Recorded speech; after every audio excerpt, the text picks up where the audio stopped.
Concerns began mounting as Bayelsa and Kogi State holds the much anticipated governorship elections on November 16, 2019. However, for these elections, attention has been shifted to the Independent National Electoral Commission (INEC) to ensure that a fair, credible, and peaceful election takes place. But more worrisome is the fact that these states are known to be flashpoints. Now, our key indicators signify that in Bayelsa State, some individuals are still planning to perpetrate electoral violence in areas like Southern Ijaw, in areas like Ekeremo, etc. The difficult terrain further makes some of these flashpoints even more vulnerable and susceptible to electoral-related violence. Some of the key indicators, according to the Center for Credible Leadership and Citizens Awareness, will include massive thuggery, voter apathy, massive vote buying, voter intimidation, snatching of ballot boxes. However, the electoral umpire says it has delivered all non-sensitive materials for the governorship elections in Kogi and Bayelsa states. About 201,143 permanent voters' cards were yet to be collected by their owners in Kogi and Bayelsa states. A breakdown of the figures shows that a total of 163,856 PVCs are uncollected in Kogi state, while 7,044 have been collected by their owners. In Bayelsa State, the figure is 37,287 PVCs uncollected, while 10,206 PVCs were distributed.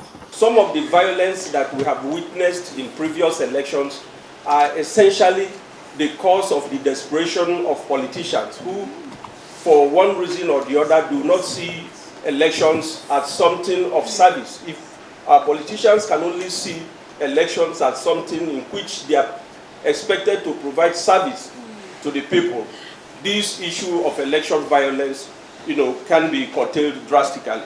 Most people that even cast their votes don't know what they are doing. They are just giving stipends and they sell off their birthrights. And this has to stop.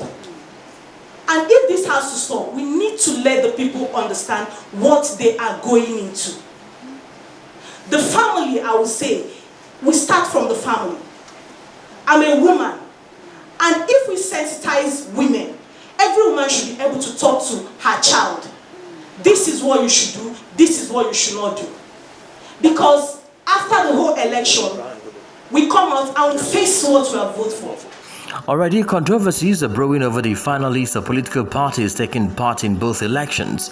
INEC had announced the disqualification of 14 political parties from contesting the Bayelsa and Kogi states governorship elections scheduled for November 16. Accordingly, while 45 political parties would contest the governorship election in Bayelsa state, 23 parties would partake in the exercise in Kogi state. Mr. Festus Okoye, on the live television program referred to, informed the public that the leadership of the Social Democratic Party has accepted that the party will not be included on the ballot for the November 12, 2019 Kogi State governorship election. This is an outright lie.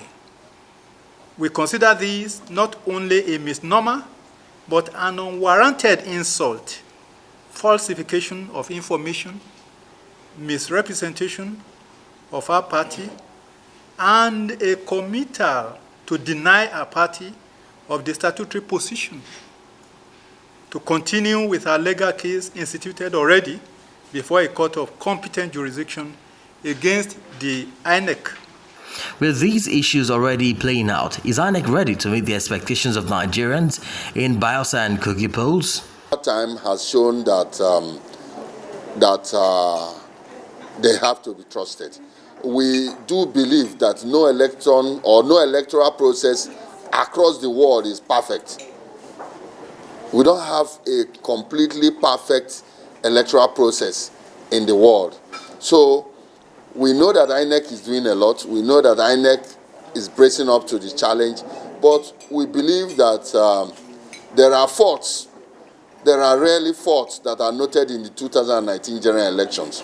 Our position, therefore, is that INEC should use Kogi and Bayelsa State governorship election to correct these reoccurring errors and mistakes. Indeed, there may not be much time left on the part of the electoral umpire, INEC, but certainly it will have a lot to prove to Nigerians in correcting the anomalies experienced in the February-March general elections. For now, the ball is in INEC's court. Rootstv Nigeria.